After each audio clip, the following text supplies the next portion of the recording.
ask for 1 minute on the clock, please, so we can give a written evaluation to Scott's speech at this time. Please go ahead and write your comments down for Scott and pass those at the center of your table.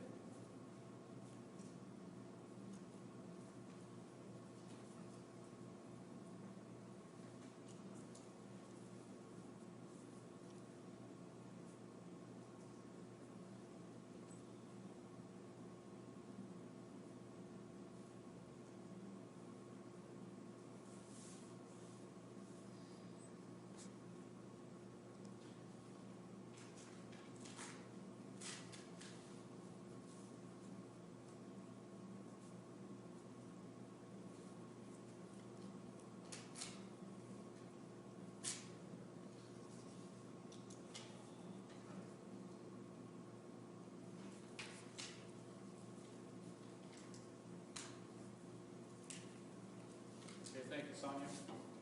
At this time, I'd like to go ahead and introduce our third speaker tonight, Mr. Horace Freeman.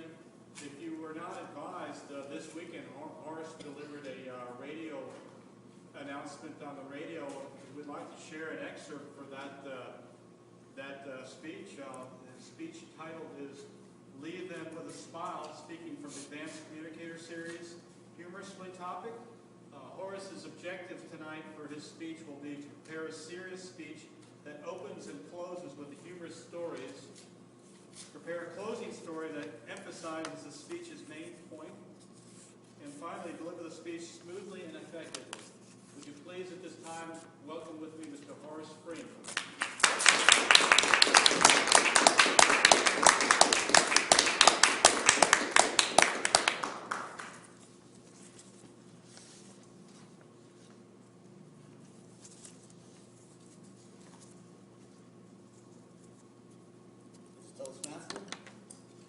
Toastmasters, and yes, none to be found yet. I remember calling to ask about a bill that I had, and on the phone I heard this female voice, and I have a tendency sometimes to try and persuade, if I get a female especially, in my voice, in my conversation, whatever I can do to have them to lean my way. But this lady here, I knew I had her when she said, "Ooh, your voice sounds great. Have you ever been on the radio?"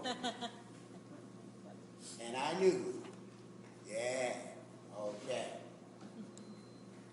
But after I got off of that call, then I started thinking, do I really sound good enough to be on the radio?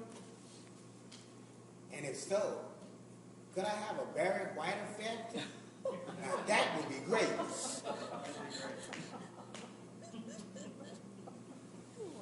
Fellow Toastmasters, I would like to have you to know you may never realize what doors your being in this club, in Toastmasters, will open for you.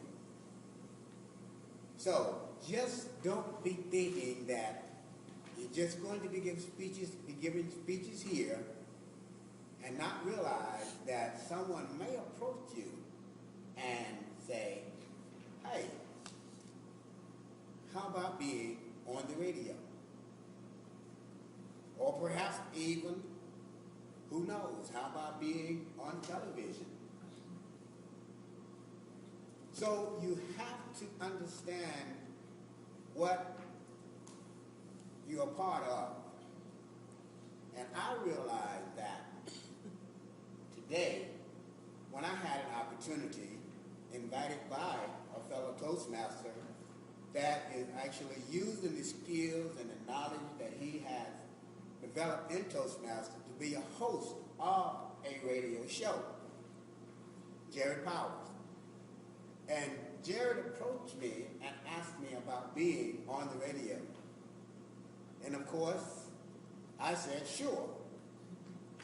I was thinking that it was going to be way down the line, all of this preparation or whatever, only to discover that it was right after a contest that I was working on.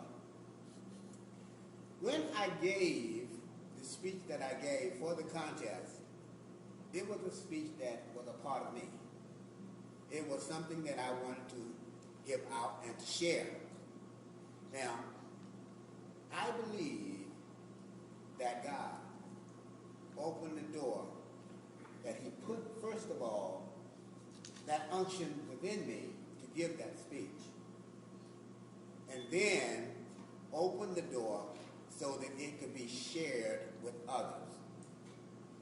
And I hope and pray, honestly, that as this speech has been given, that the message, the final message about love comes out.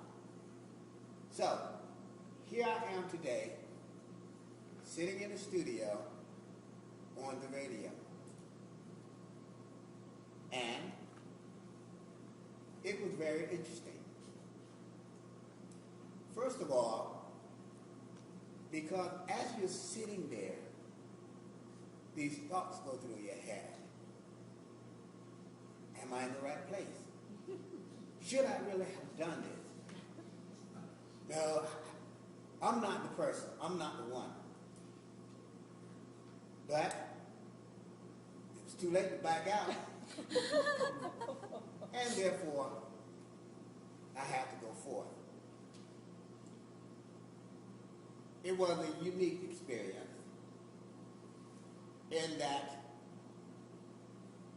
you may think that once you get into that environment, you don't have all of these people out here, and therefore you're not going to be as nervous. Then it hits you. You may have a larger audience than you had for the contest. And now you're more nerve-wracked than ever. And you're trying to hold it together.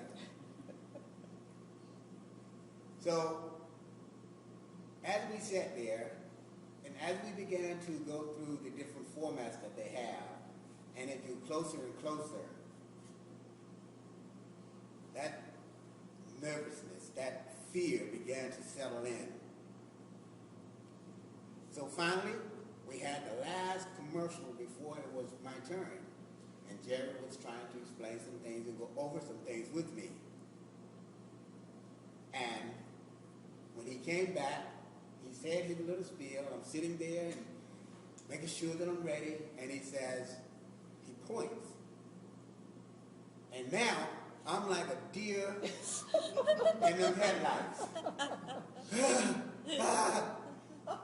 And I said, go night. And I went. And after it was all over, I was so relieved. But I tell you this, whatever venue Toastmasters affords you, do your very best and you'll be all right.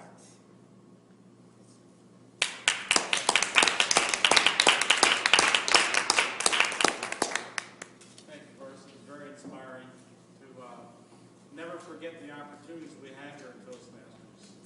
As Horace said, sometimes we're called upon in leadership positions and given the opportunity to speak, and let us not take for granted the opportunities that we might have equipped ourselves to do. At this time, I'd like to ask for the time, Sonia, for